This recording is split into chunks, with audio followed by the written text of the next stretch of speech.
Paradoxo Local, o outro lado do Oeste, com moderação de Diogo Honório. Seja bem-vindo a mais um Paradoxo Local, o programa da Benedita FM que hoje pousa os auscultadores para pegar no estetoscópio e auscultar a saúde do país. Em estúdio comigo já estão os nossos analistas habituais, Sandra Lourenço Amaro, Nuno Ferreira e José Marques Ralheiro. Daqui a pouco vamos falar sobre os atrasos no atendimento do INEM, que têm marcado os últimos dias, aos quais já foram associados 11 óbitos. A classe política não evitou acusações sobre a gestão do governo, mas o primeiro-ministro Luís Montenegro mantém a confiança na ministra da Saúde, apontando para a falta de recursos humanos. Na última parte do programa, vamos analisar a aplicação do projeto Ligue Antes, Salve Vidas. No mês passado, as unidades locais de saúde da região de Leiria e da Lesíria começaram a admitir utentes nos serviços de urgência mediante referência da linha Saúde 24. A unidade local de saúde do Oeste também vai aderir ao projeto, sendo que até ao final do ano pretende desviar os doentes menos graves para os centros de saúde da região. E pergunto-lhe a si o que nos tem a dizer sobre tudo isto. Deixe o seu comentário nas nossas redes sociais e participe no Paradoxo Local através do Facebook e do Instagram. Enquanto nos procura, nós deste lado seguimos para o destacável desta semana.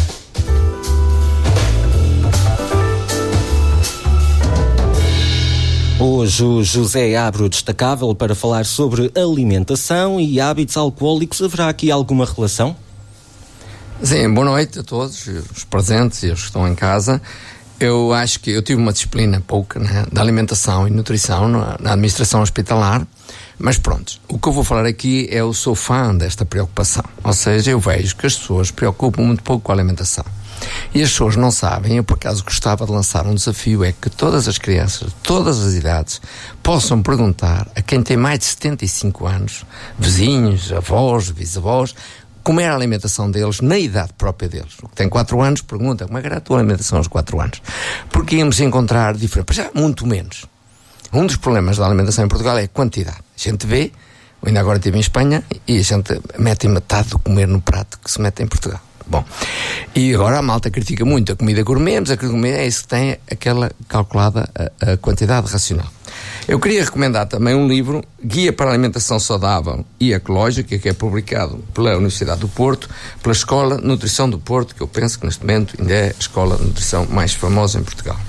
Também queria dizer que as pessoas podem aceder e saber muito mais que eu, e eu também posso aprender. Há um site da Direção-Geral de Saúde que se chama nutrimento.pt. Nutrimento tem receitas, tem tudo, tem conselhos úteis. Em relação à quantidade de alimentação que eu falei aqui, eu tenho aqui escrito neste livro o que se deve comer por dia de carne, peixe e ovos, portanto proteínas, é o que cabe dentro de uma lata de atum. 120 gramas. Há um médico que disse com coragem na televisão que há tempos que nós devíamos comer carne, peixe e ovos 500 gramas. Até é menos que isso, é por dia. A caixa de atum dá para um dia, já tenho feito isso para mim. Há uma lata de atum, metade do almoço, metade do jantar. Bom, isto é por dia, ou seja, um médico disse com muita coragem na televisão, porque há poucos com coragem para dizer isso, disse na altura da Covid, que é 70 gramas vezes 7, 490, 500 gramas. Eu tenho visto pessoas em restaurantes a comer uma costeleta de 500 gramas. Não sei, estão a prejudicar o organismo, estão a assassinar o corpo. E o nosso corpo é um meio científico, é uma ciência brutal e as pessoas têm que respeitar. Depois, em relação a bebidas alcoólicas, quero dizer que tem aqui neste livro, 2 minis por dia é o máximo para um homem. Um homem. Para as mulheres é só uma mini. E as raparigas agora, eu percebo muito bem, independência, autoestima, andar para a frente e ficar em paralelo com os homens, e elas têm menos capacidade de absorção do álcool, e se calhar disputam a quantidade de minas ou a quantidade de imperiais que bebem. Portanto, é o desafio que eu lanço, que é perguntarem aos pais, a alimentação. Eu posso dizer que a minha mãe comia uma sardinha para 3, e eu fui no outro dia, tentar fazer a analogia da quantidade e não está muito mal. Se uma sardinha tiver 100 gramas, 1/3 é 33 gramas, não é? Mais à noite, outra coisa, dar as 70 gramas por dia. A malta agora é uma ilusão. Por exemplo, no outro dia um motorista do Hospital de Leiria chegou cá, doutor, aí vi uma sardinhada, 24 sardinhas. você devia apanhar uma multa de 500 euros. Então o que está na norma é comer uma sardinha ou duas numa refeição. E há restaurantes que metem 3, quando não sei se em Lisboa metem 3 ou 2. Portanto, atenção, comemos demais.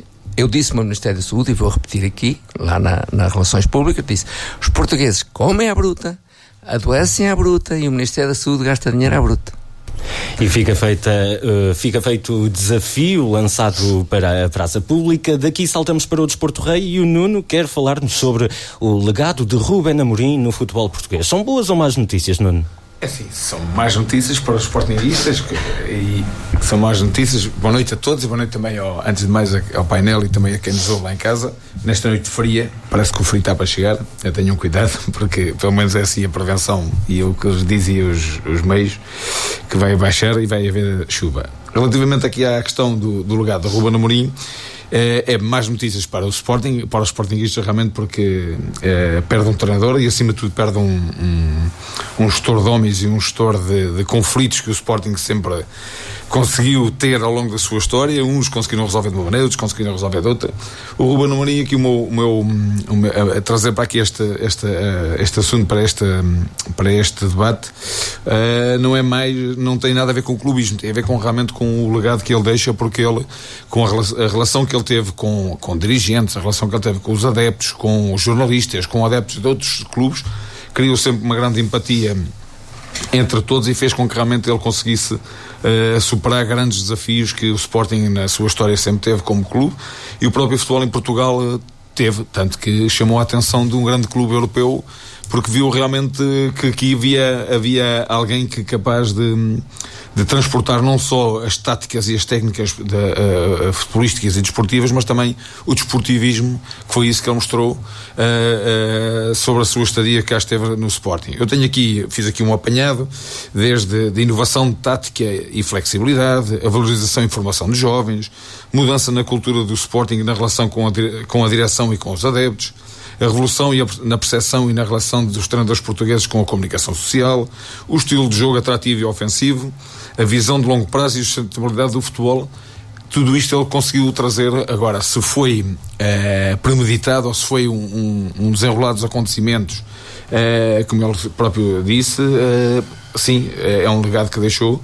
E eu, simplesmente só para rematar, eu consigo compará-lo também a um senhor que cá esteve na altura, o Scolari, na seleção de futebol, que também trouxe um legado que fez com que os portugueses passassem a gostar da seleção. Ele quase que obrigava todos os portugueses a meter uma bandeira nas janelas, e isso realmente veio alterar completamente o comportamento dos portugueses para com a seleção e o sentimento do português no desporto e no apoio à seleção. Portanto, um parabéns desde já ao Rúben, e que desejo os maiores sucessos no clube onde ele vai, e que o Sporting continue a ter os sucessos e que tenha deixado raízes para isso mesmo. Exatamente. Sandra, a fechar o destacável desta semana, antecipa o nosso próximo tema, e traz-nos uma notícia do Jornal Público sobre os atrasos na resposta do CODU. Boa noite a todos e a todos. Sim, essa notícia, eu quando vi essa notícia, aquilo que me surgiu na mente foi: isto são problemas sistémicos que temos em Portugal de há muitas décadas. Ou seja, para chegar a este ponto de o INEM estar com dificuldades no atendimento, é porque nós temos literalmente ignorado o Serviço Nacional de Saúde ao longo de décadas. Porque senão não estaria, não teria chegado assim a este ponto de praticamente quebra, não é? E depois, olhando para o resto do SNS, está literalmente tudo a entrar no limite do pré-colapso. Portanto, é uma notícia que reflete, no fundo, uma ferida muito mais profunda, não é? E de uma falta de... Há pouco falava-se de falta de atenção na alimentação, não é? Nós também temos, como país, nós também temos tido falta de atenção para as nossas coisas, para as nossas necessidades, não é? E depois chega a este ponto. E é disso mesmo então que vamos falar, sem mais demoras, no nosso serviço público. Vamos lá?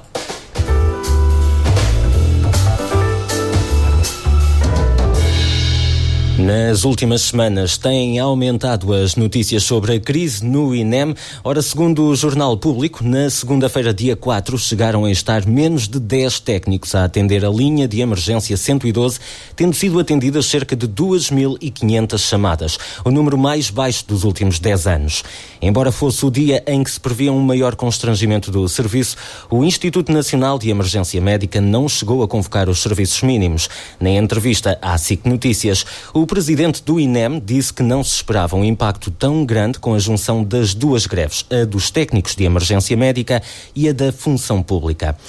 Na esfera política, o secretário-geral do PS, Pedro Nuno Santos, responsabilizou o governo pela crise no INEM, tendo exigido que se apurassem consequências políticas. Nas vozes que apelam à admissão da ministra, ouviram-se, por exemplo, os líderes do Bloco de Esquerda e do Chega. Por outro lado, os líderes do PCP e da Iniciativa Liberal consideraram mais relevante a resolução dos problemas identificados. Em declarações aos jornalistas e em Budapeste, Luís Montenegro mostrou confiar na ministra da Saúde, dizendo que a greve dos técnicos do INEM não foi descurada e que o problema é a falta de meios humanos. Ouvida hoje no Parlamento acerca do Orçamento do Estado para 2025, a ministra Ana Paula Martins assumiu as responsabilidades, mas garante que, para já, não se demite. Ao longo dos últimos dias têm sido relacionadas mortes com os atrasos na resposta do INEM, sendo que nesta segunda-feira a SIC Notícias atualizou o número de óbitos para 11. Dito isto, Nuno, o problema resume-se à falta de recursos humanos ou há mais coisas aqui implicadas? Sim, há mais coisas aqui implicadas. É assim, se a gente voltar para trás uns anos atrás, uma das coisas que eu próprio já criei, cadernos de segurança nas empresas para onde eu vou, e uma das coisas que nós fazemos é atualizar os contactos telefónicos das forças de intervenção, das forças de emergência da zona, entre os quais o hospital local mais próximo, os bombeiros. No passado bem recente, nós todos nos lembramos que ninguém ligava para o 112, ninguém ligava para o 115, era sempre para os bombeiros locais mais próximos. Antigamente era assim que se fazia, era uma questão de emergência, era para os bombeiros. Ao longo do tempo foi cultivada a ideia de que realmente o 112 era um número geral da ocorrência. Eu pergunto a todos nós que aqui estamos e que provavelmente não vão saber responder, a não ser que assim, a primeira pessoa que vai atender o 112, quem é que é? É a pergunta que eu faço. À partida será um enfermeiro, um técnico... Não. A primeira pessoa que vai atender o 112 é um GNR ou um PSP. Porquê? Porque o 112 é um número de emergência que serve para crimes, serve para o tipo de necessidade e de exigências, portanto eles são os primeiros a filtrar a informação. A gente ligamos para o 112, dizemos, olha, há um acidente, ou olha, fui agredido, ou fui alvo de um assalto, né? Portanto, a pessoa, quem vai, a primeira pessoa a fazer aqui a separação da chamada será sempre estas pessoas. Isto não sou eu que estou a inventar, é mesmo um paradoxo, digamos, um protocolo da segurança, pronto, deste número. Só que o que é certo aqui isto para dizer o quê? Realmente hoje foca-se muito na situação deste 112, quando era neste 112, se bem se lembrarmos nos incêndios aqui em 2017 era o 117 dos incêndios, ou aquela linha de comunicações que falhou, arredondamento, o Ciresp. Portanto, estamos a focar em meios tecnológicos realmente que a trabalhar bem realmente são bem-vindos e o que é certo é que cada vez mais assiste aqui uma situação que qualquer coisa é o 112. Depois o INEM, né? Porque o Instituto Nacional de Emergência Médica é apenas um setor no meio deste sistema de segurança todo e de proteção civil que nós temos. Eu volto a dizer, houve aqui freguesias e concelhos no Norte que quando isso foi focado, foi mesmo foram pessoas entrevistadas, os bombeiros locais tiveram o cuidado de dizer a toda a população, entre os quais os municípios, de que não liguem para o 112 porque realmente está com greve e está com falta de pessoal e vai estar muito tempo de espera. Liguem para os bombeiros locais que nós acarretamos essa responsabilidade e agimos em conformidade. Isto para dizer o quê? Realmente que estas linhas de apoio, quando estão a trabalhar, são sempre muito bem-vindas, mas aquilo que nós temos a ver é que estas linhas estão a criar mais problemas do que aquilo que estão a resolver. Porquê? Porque depois é a falta, digamos, de meios e recursos humanos para para conseguir combatar, porque realmente é tudo canalizado para ali e não são reforçados os meios, por aquilo que a gente ouvimos na discussão pública e política que houve. Eles começaram-se a acusar uns aos outros, entre o governo e o PS, porque o PS teve 8 anos ou 12 anos de governação e não preparou ou desfalcou um bocado esta área, mas o que é certo é que realmente a nossa linha primária de emergência médica estava na proximidade com os bombeiros no passado, bem recente, só havia um telefone ou dois por cada cidadão, e hoje ainda existem milhares de telefones. Portanto, a pergunta também é, vamos agora pôr aqui um exemplo, não tem nada a ver, mas vamos pôr aqui um exemplo. Vamos a caminhar na estrada e vemos um acidente. Eu vejo um acidente, comunico. Ele vê um acidente, comunica. Todas as pessoas vão comunicar, portanto estamos a encher a linha, digamos. Porquê? Porque é um número acessível e fácil de o fazer. Tanto que há um relatório que diz que muitas dos telefonemas que são feitos para o INEM, para este número 112, são falsos. E são falsos alarmes.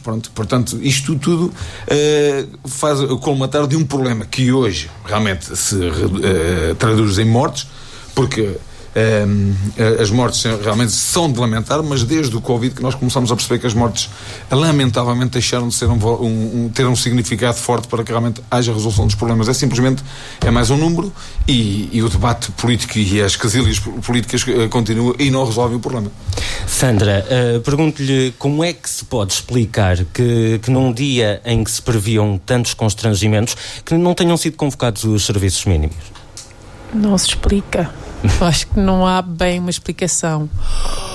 Ou então, ou seja, já estavam ou então houve uma falta de atenção também. Não houve quem se tivesse apercebido de que o facto de haver aquelas duas greves em simultâneo, não é, que poderia ter um efeito empolado nas questões de emergência. Porque não faz assim muito sentido. Agora, o Nuno estava a dizer que em alguns conselhos, acho que foi em relação a este dia, que os bombeiros alertaram as populações. Isso, por exemplo, já é uma ajuda, mas não partiu. Houve uma coordenação entre ali as áreas de emergência. Pronto, portanto, há de ter sido por áreas, não há de ter sido uma coisa assim em geral. Digamos que essa falta de atenção não há de ter sido assim em geral. Claro, não, pelo que percebemos, não. Portanto, senão não havia esta. Exatamente. Portanto, está tudo nas pessoas, na capacidade das pessoas conseguirem olhar, primeiro prestar atenção àquilo que realmente está a surgir, está-lhes a aparecer. Isto, eu tenho vindo a notar isto em N situações, que está a aparecer. E nestas questões críticas em que é preciso a pessoa ter uma capacidade de presença muito grande para analisar a criticalidade que vem, não é? São vidas das pessoas que estão em jogo, e perceber o efeito que uma decisão ou uma não decisão pode ter. Isso implica pessoas muito fortes e com uma capacidade muito grande de assumir a responsabilidade daquilo que decidir ou não decidir. E isso nem sempre é fácil, e hoje em dia está cada vez mais escasso. Então, mas, por exemplo, a confiança dos portugueses, eles que ao longo dos últimos anos se têm vindo a habituar a entrar em contacto com o 112, atualmente, e com este percalço, acha que o INEM pode ser afetado com estes acontecimentos, em termos de confiança que os portugueses têm pelo INEM? Não tem alternativa. Não tem alternativa. Sim, não tem alternativa, mas, por exemplo, eu na minha experiência, eu tenho uma ideia ao contrário. Eu sou mais incentivada a usar a Saúde 24 do que o 112. Eu mesmo numa situação crítica que já me aconteceu, eu telefono à Saúde 24. Portanto, porque mas lá está, o 112, portanto, nós habituámos numa situação de crise, 112, que é primeiro para as forças policiais. Não é? E depois é que vai para a questão da saúde, e normalmente as pessoas não, aqueles segundos de tempos de espera para a passagem, se calhar não faz tanta diferença, porque é logo o primeiro, não precisam de decorar mais número nenhum. Eu vou telefone para ali, eles vão saber o que fazer. Só que isto depois no sistema cria uma série de, de problemas. O INEM tem capacidades técnicas e físicas e muito avançadas, ou seja, sou o último na escala a apresentar os helicópteros, as motas, as ambulâncias pré-hospitalares e de emergência. Neste momento há muita corporação de bombeiros, já tem o equipamento quase idêntico. onde a coordenação da proteção civil é feita baseada também nesses equipamentos todos disponíveis. Portanto, o INEM aqui, neste caso concreto, eu sinceramente, à medida que vamos falando nisto, tenho dificuldade em perceber realmente quem é que esteve à espera. Se era a pessoa que comunicou a pedir a ajuda do INEM, se era o tal interlocutor que fez essa tal diferenciação. Para que meia queria ligar para que essa pessoa que provavelmente teve não sei quanto tempo à espera, porque é inadmissível que alguém esteja em dificuldades. É pena ligam para os bombeiros mais próximos como ligavam no passado. Porque não sabem o número. Hoje em dia isso não é... Mas isso não é muito razão mais para... fácil. Agora, se me disserem assim, está aqui um antigo presidente dos bombeiros que pode ter esse conhecimento. Se me disserem assim, uma ambulância não sai do quartel dos bombeiros sem ser com autorização destas linhas do CODU ou destas linhas de... Aí são outras coisas que... Lá está, tem que ser revistas, porque numa questão de emergência tem que ir até o enfermeiro. Quantos médicos que vão passar na estrada ou no local do acidente salvam vidas que vão passar e estão na sua hora de descanso? Portanto, na emergência tem que ser a primeira intervenção, tem que ser de qualquer pessoa para tentar ajudar ao máximo possível. Então aproveito só para perguntar, acham que a demissão da Ministra da Saúde seria suficiente para resolver esta A crise? demissão? Não resolve. Não. Pelo contrário, Exato. vai agudizar mais o problema. E se ela realmente fez o que pôde fazer, porquê a demissão? Fica a pergunta no ar. José, passo para si. Como é que se pode aqui equilibrar o direito à greve, que é um direito que todos temos? Eu vou um pouquinho antes. Fui agora buscar aqui uma frase que eu já conhecia, mas tirei aqui. Aquele que falha a planear, está a planear falhar. Isto é uma frase do Winston Churchill, provavelmente de 1940 a 1945. Ou seja, estou farto de defender, e tinha no meu gabinete em Abrantes, e tinha no gabinete também nos bombeiros, quem planeia pode falhar, quem não planeia já falhou. Há aqui muito erro pessoal e muito erro de logística. Eu percebo que há condições infraestruturais e estruturais que estão debilitadas, falta de ambulância, falta de técnico. Nós, por exemplo, os bombeiros pedimos uma ambulância PEM, que é um posto de emergência médica, e ando há 3 anos a pedir isso e saí de lá e não consegui. Mas enfim, para dizer o seguinte, as pessoas em Portugal, há muito amadorismo. Qualquer um sabe. Eu falei aqui nos tudólogos e volto a dizer, vocês viram a resposta e a posição do atual presidente do INEM? Da RP. Então, esta ministra tirou um que lá estava, meteu outro que não aceitou o lugar, vai no terceiro. No espaço, desde que esta ministra existe, 5, 6, 7 meses, já vai no terceiro presidente do INEM. Né? O presidente do INEM, eu vou dizer como é que eu fazia se fosse presidente do INEM. Dizia assim, olha, está aqui rapaziada para aqui a querer fazer greve, Sr. Ministro, eu vou avisá-lo do seguinte, a Sr. Ministra tem que decretar serviços mínimos, mas tem que me dar condições para assumir os serviços mínimos, senão eu próprio me demito. O presidente do INEM não tem escapatória senão de demitir-se. Para mim, a ministra também vai lá, mas não é agora. A ministra também vai se demitir porque, para mim, do que eu percebo de hospitais e da experiência de outros ministros, a ministra não tem qualquer perfil para o lugar. Aliás, neste momento é a ministra mais contestada, ela, e não tem perfil, paciência, um azar, foi um erro de casting. Depois também queria dizer que eu tive uma experiência há pouco tempo dessa situação. Eu ia lá passar onde é o sempre à mão, era a chamada despensa, e estava uma senhora que arrancou com o carro, uma senhora de 80 e tal anos, e não conseguiu desviar-se de um poste, bateu num poste, e estava lá quietinha dentro do carro. Eu ia a passar, estavam lá pessoas, rapaz, já vê esta senhora, e eu disse, vamos ligar para os bombeiros. E eu liguei para os bombeiros, a senhora estava a fazer um AVC. Mas nada, a experiência que eu tenho, o braço apanhado, a perna já estava a ficar com o lábio, não sei o quê, estava a fazer um AVC. Eu liguei para os bombeiros, ligo para o 112. Fui ligar para o 112, só demorou 20 minutos. 20 minutos a atender. Depois, eu também já disse ao INEM, e vou dizer aqui, eu facilmente acabava com os aldrabões a telefonar para o INEM, que são milhares, falam em 1 milhão de chamadas. Porquê? Porque eu dizia assim, meu amigo, você está a falar comigo, diga aí o seu número de contribuinte. Estou baralhado com esta confusão, diga uma pessoa que está ao seu lado. A partir daí eu falo, como deve ser. E eu vou acreditar em si. Eu já tive 2 situações, fui ao pé da hostalaria e foi esta aqui. Portanto, o que acontece? Eu, irritado com aquilo, telefonei várias vezes aos bombeiros e tal, disse, vocês, por amor de Deus, vocês podem vir aqui, pelo menos aviar a situação. Mas uma pessoa está a fazer uma hemorragia. Até eu espero que o INEM me diga, quando cheguei já acabou, já morreu. Não é? E entretanto, o que é que eu fiz? Uma coisa um bocado rebelde, mas pedi à senhora, você tem carro. Fui aos bombeiros, entrei para os bombeiros adentro e disse assim, por amor de Deus, vocês quando estava aqui, eu iam, agarravam um jipe e iam comprar um parafuso, não é? E agora não podem agarrar um jipe para ver se a situação é gravosa ou não? Podiam fazer isso. Depois, antes viu a ordem do INEM, eu estava nos bombeiros e assisti, e telefonou-me a senhora do INEM, 22 do Porto, e disse: minha senhora, eu vou apresentar a queixa de vocês, estou há 20 minutos a ligar para vocês e tal. E, entretanto, saiu a ambulância quando eu ia chegar. Eu confirmei, a ambulância saiu, por minha insistência não saiu, porque é assim, oficialmente eu percebo que tem que haver regras e tal, mas eu percebo que há uma coisa que toda a gente tem que ter, se quiser, não se compra na farmácia, mas tem que se ter. A vitamina B, é bom senso. Faça uma situação, e os bombeiros já saíram em situações. Quando uma pessoa está assim, quando uma pessoa está em hemorragia, está aqui, eu vou para lá. Depois, para fazer a orientação do CODU, para onde é que vou, isso é outra guerra. Este caso concreto teve 20 minutos à espera da INEM, atender, e depois teve mais 20 minutos no local, 40, e a gente tem nos hospitais aquilo que se chama Via Verde ABC. A pessoa com AVC entra lá por dentro, na inscrição não há nada, segue para a situação, porque há situações que eles revertem, a partir de determinados minutos já não são reversíveis, não é? Bom, não importa. Agora, em relação a isto, rapidamente, para ainda irmos para a nossa pausa. Então, em relação à ministra, acho que a ministra para mim é incompetente, desculpa eu dizer isso, porque eu tive vários ministros, conheci-me tantos ministros, é incompetente e é arrogante, falta de humildade. Eu, se fosse ministro, ouvia falar numa greve de podem fazer as greves todas, eu não quero que morra ninguém. Até porque me vai castigar a mim. Aqui houve desvalorização do problema. Quem é muito responsável, tem um sido responsável, valoriza o problema. Está bem? Eu estive nos bombeiros e preocupei-me com a velocidade deles aqui dentro. E limitei a velocidade, que eu fiz o cálculo, até com a minha bicicleta elétrica, fiz o cálculo da velocidade que vocês têm que andar. Porque depois fiz essa circular, fui levar à Presidente da Câmara de Évora, o Presidente da Junta de Turquel, Presidente da Junta de Medita e GNR. Quando chega a mostrar aquilo ao GNR, disse: você tem razão. Eu digo aqui à malta, vocês para safar não matam 3 por caminho.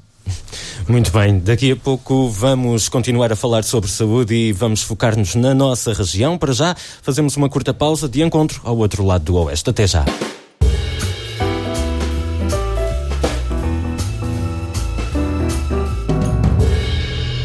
Estamos de volta para a segunda parte deste Paradoxo Local e se quiser participar no debate, basta que deixe o seu comentário nas nossas redes sociais. Procure-nos, o Paradoxo Local, no Facebook e no Instagram. Em maio de 2023 teve início o projeto piloto Ligue Antes, Salve Vidas, no Centro Hospitalar Póvoa de Varzim, Vila do Conde. Este pretendia reduzir a afluência de casos menos graves às urgências hospitalares, incentivando a população a contactar a linha Saúde 24 antes de se dirigir aos serviços de urgência. Segundo os serviços partilhados do Ministério da Saúde, o projeto mostrou uma mudança significativa no acesso às urgências. Ora, deste lado do Oeste, a Unidade Local de Saúde da região de Leiria, que reúne em si os hospitais de Pombal, Leiria e Alcobaça, aderiu no mês passado a este projeto, numa altura em que teria uma média de 40% de utentes com pulseira verde ou azul, ou seja, casos pouco ou não urgentes. Pela mesma altura, a Unidade Local de Saúde da Lesíria, que inclui os serviços de Rio Maior e de Santarém, também implementou o projeto. Nas primeiras 2 semanas, o tempo médio de espera caiu 26% entre os utentes com pulseira amarela. De acordo com a agência Lusa, também a Unidade Local de Saúde do Oeste, que integra os hospitais de Caldas da Rainha, Peniche e Torres Vedras, vai desviar os doentes menos graves das urgências para os centros de saúde até ao final do ano. As consultas deverão ter lugar até 48 horas após o contacto para a Saúde 24. Excluídos ficam, entre muitos, os doentes acamados com patologias clínicas com mais de 70 anos ou menos de 1 ano, numa altura em que as urgências de Torres Vedras e Caldas da Rainha apresentam uma taxa de doentes menos graves entre os 30% a 35% nos adultos. Sandra, pergunto-lhe, uma chamada prévia para a linha Saúde 24 pode realmente contribuir para aliviar a afluência às urgências? Contribui. Sempre que tem qualquer coisa, primeira coisa que faz é Saúde 24 e já me aconteceu, aliás, ser da Saúde 24 ser reencaminhada para as urgências do hospital, chega às urgências do hospital e o médico me atende e diz-me: mas a Saúde 24 não Pronto, porque depois depende dos critérios e de quem atende e é difícil também avaliar uma pessoa com base só no que diz sem ver, não é? Porque depois pode ser uma coisa que aparentemente é simples, pode dar origem a uma coisa muito grave, portanto vai às urgências. Mas também já me aconteceu, pronto, eu estou a falar da minha experiência porque, por exemplo, a Saúde 24, o incentivo a usar a saúde 24 em vez de ir diretamente às urgências, é feito, eu arrisco-me a dizer, há pelo menos 10 anos. Porque eu lembro-me de há muito tempo de ouvir isto e de usar este sistema já mesmo há muito tempo, não é uma coisa recente. Mas, por exemplo, sabendo que as unidades de saúde apresentam diferentes taxas de pacientes menos graves nas urgências, acha que o projeto devia de ser ajustado de região para região, consoante as necessidades de cada zona? Sim, é assim, cada região tem características diferentes, portanto sim, mas este projeto parece-me que é uma coisa global, independentemente do tipo de região, porque daquilo que eu percebo, o objetivo é que as pessoas não urgentes, não é, que não vão ao hospital. Portanto, e isso é independente de taxa de afluência de qualquer hospital. Pelo menos é o que eu entendo do projeto. E acha que o setor privado deve ter aqui algum tipo de papel específico, contribuir para... Por exemplo, eu acho que o setor... Se nós tivéssemos a opção de, ao telefonar à Saúde 24, a Saúde 24 percebe se vale a pena ir para o hospital ou se pode ser uma consulta no centro de saúde, que já me aconteceu. Eu telefonar e em vez de ir para o hospital, não, vá para o centro de saúde tal, porque aí vão atendê-la e resolveu. Se nos dessem também, se calhar, a opção de ir a uma urgência de um hospital privado, às vezes pode ser a que está mais perto de nós. Não é? Podemos não ter um hospital público perto, mas um privado mais perto. E então aí, por um lado, iria diluir a afluência, não é? Pelo menos de quem vai via SNS, iria diluir a afluência às urgências dos hospitais públicos principais e iria dar a oportunidade de, se existe uma opção mais perto de mim, pronto, vou a essa. Mas, por exemplo, ainda agora estávamos a falar na questão de termos a linha 112 preenchida, pelo menos na segunda-feira, dia 4. Não corremos o risco de preencher também a Saúde 24? Exatamente. Corremos o risco. E depois como é que aí contornamos isso? Pois é isso que tem que ser, eu diria que isso terá que ser... Nós vamos fazendo as coisas e vamos fazendo por o caminho e às vezes encontramos, ok, isto é um novo obstáculo, isto é um novo problema, como é que vamos resolver? E se calhar esse problema do engarrafamento, eu estou a fazer aspas, da Saúde 24 com o do 112, se calhar tem que ser uma coisa vista em conjunto, não é? Porque o 112 dá para muita coisa, a Saúde 24 dá só para algumas coisas e se calhar há ali, se isso acontecer, se calhar tem que ser avaliada em conjunto, ou seja, ver isto como um sistema único que lá dentro tem vários sistemas individuais.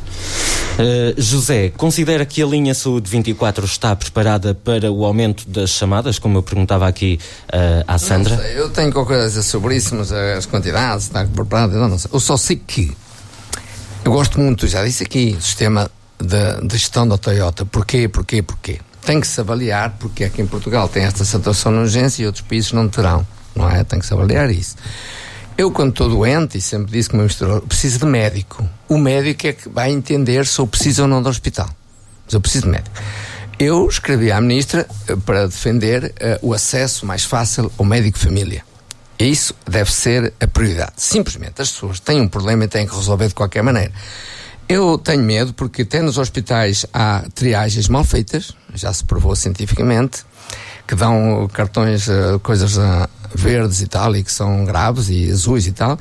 O INEM, mais a mais em presença física, o Saúde 24 vai ter dificuldade. O 24 é para a dor de garganta, é para a dor do ouvido, é para as coisas triviais, quer dizer, não vou para ali, nem ele, nem os enfermeiros, depois toda a gente, acho eu, que tem bom senso, faz medicina, os médicos fazem na urgência medicina defensiva. Olha lá, que este rapaz pode vir a fazer aqui uma pneumonia, leva já com raio-x. E isso custa dinheiro, essa medicina defensiva. Também no INEM, quem está do outro lado, ou quem está mesmo no INEM, não, quem está no Saúde 24, também pensa, olha lá, se eu me engano, a pessoa está-me a dizer que dói um dente, mas o dói o dente pode ter origem de uma coisa qualquer que está a acontecer. Não é? Ou tenho o braço preso, ou não sei o quê. De qualquer maneira, pronto, vamos inventando e vamos ver o que dá. Eu ainda esta semana soube hoje mesmo um caso de Marcelo Passa, onde estavam 4 pessoas, foi esta semana, penso eu, 4 pessoas para atender e estavam referenciadas para a Saúde 24. E estava lá um desgraçado cheio de dores, com uma situação crítica, não de vida e de morte, mas crítica, e ele foi o último a ser atendido. E se calhar precisava mais do atendimento mais prioritário que os outros. Isto é, em saúde isto não é bem uma mercearia, isto não é bem um supermercado, isto é muito complexo, está a perceber? Posso fazer, porque, por exemplo, isso da Saúde 24, eles dão prioridade dentro da mesma senha. Não é entre senhas. Ou seja, sim, eu se for pela Saúde 24 e for senha verde, eu não vou passar à frente dos da senha amarela. Sim, mas é que o senhor não tinha senha nenhuma. Foi para próprio. Então nem para a triagem é igual. Não, mas ele estava aflito e foi para o hospital. Uma crise qualquer, não sei. Uma crise aguda qualquer, não sei. E então, como ele não tinha, já estava em sistema, estava em vigor este sistema, como ele não foi à Saúde 24, não telefonou por lá, ele podia telefonar no hospital, não é? Mas enfim, pronto, de qualquer maneira, isto são habilidades para tentar resolver o problema. Eu acho que o cerne do problema é nós temos direito, e está na Constituição, a ter médico de família. E temos de ter acessibilidade. Se a administração pública não pode contratualizar com o privado. Não tem nada contra isso. Eu próprio escrevi ao ministro Manuel Pizarro, que há um ano quase, a dizer, meu amigo, eu resolvo o problema da falta de médicos de família em 3 meses. O senhor faz protocolos com as, por exemplo, na Medita, que são Gonçalves, quanto é que vocês querem para fazer uma consulta? Nas mesmas qualidade, equivalente e nas mesmas condições, sem pagar o que é que for, que seja, está a ver? Portanto, isso, a gente tem que ter acesso à família, porque às vezes há coisas que a gente se ilude, uma dor de cabeça, foi da sardinha, não sei o quê, e às tantas está com uma situação gravíssima. Então, mas diga-me, por exemplo, a triagem através da linha Saúde 24, acha que pode agilizar as admissões hospitalares ou que vai trazer complicações para os cuidados de saúde primários? Tendo em conta que os doentes não urgentes agora vão começar a ser transferidos para os centros de saúde, ou seja, pulseiras verdes. Eu acredito nisso quando puserem inteligência artificial. E com a inteligência eles não erram, mais nada. Dão os indicadores todos, eles não erram. Vou garantir isso. Enquanto for pessoas a atender, depende do estado de espírito de cada um, depende do comportamento, da atitude, do sentido da responsabilidade. Mas pronto, é um bom recurso, não condeno assim à partida, estou um bocado na expectativa do que é que vai acontecer. Muito bem, Nuno, este projeto pode contribuir para uma diminuição nos tempos de espera nas urgências ou vai ter contrapartidas? Sim, é assim, isto, tudo o que é digital, informatizado e essa informação toda compilada, acredito que vai resolver muitos problemas. Nós já andamos a ouvir falar e muito, há bocado perguntei aqui ao Zé, o Espaço Europeu de Dados de Saúde. Qual é que é o princípio? O princípio é que nós tenhamos, qualquer cidadão tenha uma ficha médica em que essa ficha médica seja acessível a qualquer médico ou profissional de saúde cada vez que nós temos a nossa intervenção ou pedido de ajuda. Portanto, esta situação da linha Saúde 24 é muito importante, tal como a Sandra já falou aqui. Eu próprio tive miúdos e era um dos apoios que nós tínhamos inicialmente cada vez que havia alguma situação de caso de saúde em casa, era para a linha de saúde que nós ligamos e a qualquer hora está lá uma voz sempre que nos atende. Mas havendo aqui esta situação da informatização dos dados e hoje já existe, atenção, hoje há uma partilha de dados entre os centros de saúde e os hospitais e os profissionais de saúde, mas devia ser de uma forma mais geral, não a qualquer pessoa, né? Não estou a dizer que estes dados e até a proteção de dados que hoje obriga. O que é certo é que há muito tempo que é perdido na linha de saúde 24 a dizer os dados, a comentar o que é que está, o sintoma, o que é que está a acontecer, o que é que já teve, quanto é que teve. Ou seja, a partir do momento em que a gente liga, olha, o meu nome é X, o meu número do utente é X, abria a ficha médica dele. Esta parte do que o José está a falar dos médicos de família não eram mais do que compiladores de informação. Antigamente nós íamos ao médico, então como é que tu te chamas? Ele ia lá buscar o dossiê e trazia-nos a nossa ficha médica. Olha, tu há 3 anos queixaste de uma dor de cabeça ou deitaste comprimido, agora esse comprimido deixou de existir, há um princípio ativo, e era assim que funcionava. Portanto, esta parte da nossa ficha médica já descrita do nosso passado, do nosso atual, dos nossos comportamentos, era uma mais-valia. E eu sinceramente, eu estou a ver aqui está um bocadinho a avançar para aí. Por exemplo, os bombeiros hoje os bombeiros vocês chamam por uma questão de emergência, vai lá, há um bombeiro que está a tomar nota logo de toda a medicação que a pessoa que está a precisar de ajuda está a tomar, quais é que são os sintomas, portanto ele está a ter este trabalhinho logo previamente. Ele, quando vai ao hospital, já não há ninguém que vá ter, porque ele já teve aquele trabalho, e mais, está fisicamente a olhar para os comprimidos, é mais fácil de fazer. Portanto, se houver e há a possibilidade de fazer isso, porque a tecnologia hoje permite, a IA que aí vem permite isso tudo, mas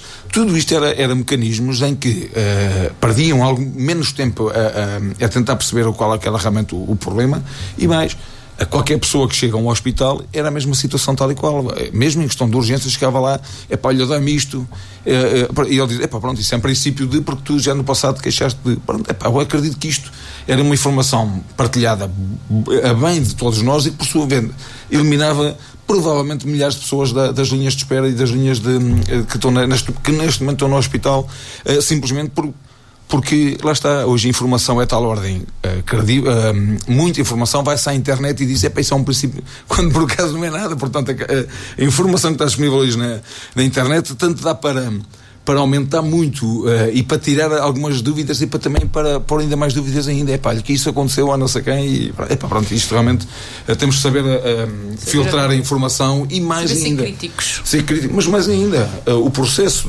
de médico, histórico médico de qualquer pessoa devia estar era um dos pontos a ser feito já amanhã para que realmente esta situação evitasse ou deixasse de acontecer. Então quer dizer que para reduzir, na sua opinião, para reduzir os casos menos graves, não passa só por esta triagem pela Saúde 24? Porque a triagem já era feita automaticamente, assim que se ligava, eles sabiam, olha, isso não é nada por agora, vá ao médico ou vá à farmácia buscar o medicamento XPT e pronto. Passava. Aqui uma coisa que eles já fazem isso na Saúde 24. Eles já fazem isso na Saúde 24. Mas tu estás a perder quanto tempo? Mas já há muito. Quanto tempo é que estás a dar indicação? Olha, ou é a perder tempo a dar indicação, ou é a perder tempo eles a lerem o historial que não sabemos o tamanho que vai ter. Certo. Mas pois a própria inteligência artificial filtrava logo a informação, ou seja, do passado de há 20 anos, esqueceu, não, já não existe mais, não é? Pronto. Bom, mas há muita iliteracia na saúde. Eu penso que é o seguinte, e digo isso há muitos anos. A diferença entre o que o médico sabe e o que a gente sabe tem que ser cada vez menos. Mas nada, as pessoas, quando me ligam à Saúde 24, é bom que muita gente soubesse explicar os sintomas e apresentar os sintomas todos. As pessoas não sabem. E isso é perigoso, está a perceber? Eu próprio tive uma experiência com um filho meu. Eu fui ao Hospital de Caldas, estamos a falar há 35 anos ou 40 anos, 35 anos, e eu regressei ali à Fonte Quente e disse, o miúdo não está bem. Voltei outra vez para trás. Porque percebi clinicamente, olho clínico, chama-lhe o que quiser, e depois fui lá entrar há 3 dias. E o outro médico tinha despachado, está a perceber? Portanto, se isso é possível, com presença médica... É sermos críticos. Não... É sermos críticos, sabemos avaliar situações. Tem que ter consciência dos sintomas. Ali, por exemplo, eu quando liguei para os bombeiros disse, o senhor está a fazer um AVC. Portanto, há pessoas que não sei, depois mais gente concordou comigo, foi quase unido. Não, você está a fazer isso. A filha também me disse. Ora bem, a partir do momento que eu estou a apresentar já um diagnóstico, que se veio a confirmar, podia até não, é preciso muito cuidado. E as pessoas, o que falta tem que haver muita consciência. Eu faço uma situação, se eu estou uma pessoa preocupada, eu reajo de uma maneira. Se eu sou uma pessoa descontraída, reajo de outra. Está a perceber? E isso o que faz é que algumas pessoas são facilitam muito. Eu não sou uma pessoa que a situação que parece mascarada que é uma situação de nível A e pode ser de nível Z. Está a perceber? E isso, por isso eu digo, é importante a presença de um médico. É bom, um médico. Em França é assim. Não sei, agora não podem, no centro de saúde não têm capacidade. Contratualizem consultas externas.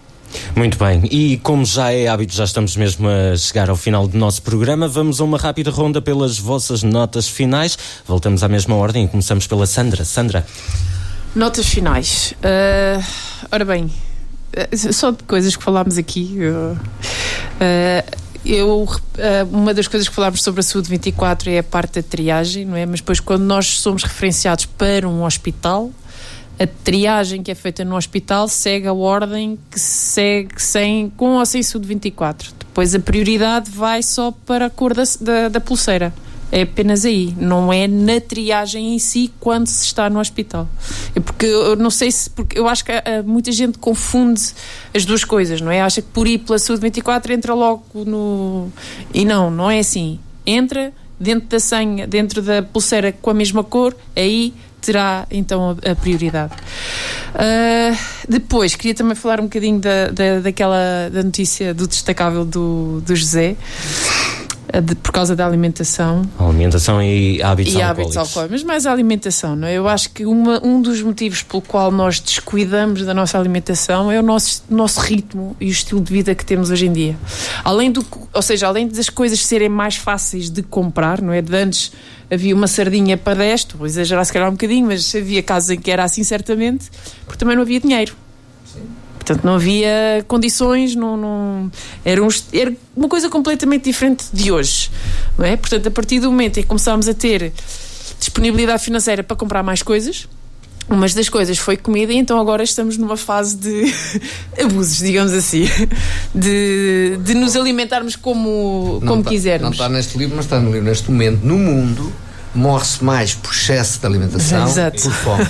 É impressionante. E depois isso liga com as questões ambientais também, porque desperdiça-se muita comida, muitos alimentos, muitos mesmo. E é tudo. Muito bem, José, notas finais para hoje? Eu queria voltar outra vez. Esta semana vem no Expresso que a Austrália cancelou redes para menores de 16 anos. Porque não quer saber da conversa dos pais. Cancelou. Não há. E está aprovado que, aliás, eu mandei... Deixe-me só frisar, redes sociais. Redes sociais. Abaixo de 16 anos. Porque eu mandei um e-mail esta semana ao professor Nuno Rosa, agora não estou a encontrá-lo aqui, porque para aconselhar a ver, penso que foi o 60 Minutos ao Panorama BBC, onde falam da dependência dos meios, das tecnologias, dessas coisitas todas que andam por aí, como se chama agora, isso agora tem um nome, tem um nome técnico em inglês, é os... Não interessa. Bom, ok, essa preocupação mantenho, e os pais, e eu continuo a dizer, e já disse aqui, um recado para os pais: mais importante que o seu filho pensa hoje de si é aquilo que vai pensar daqui a 10 anos.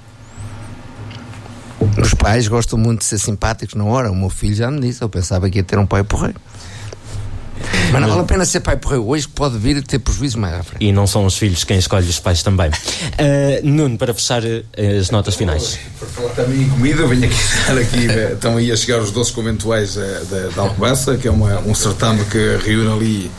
É um certame que reúne muita doçaria conventual, e é uma forma também do Conselho também se mostrar também um bocado ao resto do país, e aconselho todas as pessoas a lá ir. Eu já tive a oportunidade de lá ir também, e uma das oportunidades que há aqui também é visitar quase de uma forma gratuita parte dos claustros que estão fechados e que não são visitáveis do Mosteiro de Alcobaça, e neste caso concreto existe lá então o hotel, o Montebello Histórico Hotel, que por sua vez também abre os seus jardins que podem ser visitáveis. Portanto, acho que é uma oportunidade em família de ir a este certame, que é de 14 a 27 de novembro. Eu já fiz muitos sítios, mas gostava de fazer aqui que nos critérios de atribuição dos prémios o açúcar seja um fator de escolha. Exatamente. Fazem bolo extremamente doce, demasiado doce. Muito bem, e é assim que termina mais um Paradoxo Local com Sandra Lourenço Amaro, Nuno Ferreira e José Marques Serralheiro. Temos encontro marcado na próxima terça às 22 horas com uma nova análise sobre o outro lado do Oeste. Até lá, fique bem. Este programa pode ser recuperado nas plataformas Spotify e Apple Podcast ou no site da sua rádio em beneditefm.pt. Paradoxo Local, o outro lado do Oeste. Terças às 22 horas, com repetição ao domingo ao meio-dia.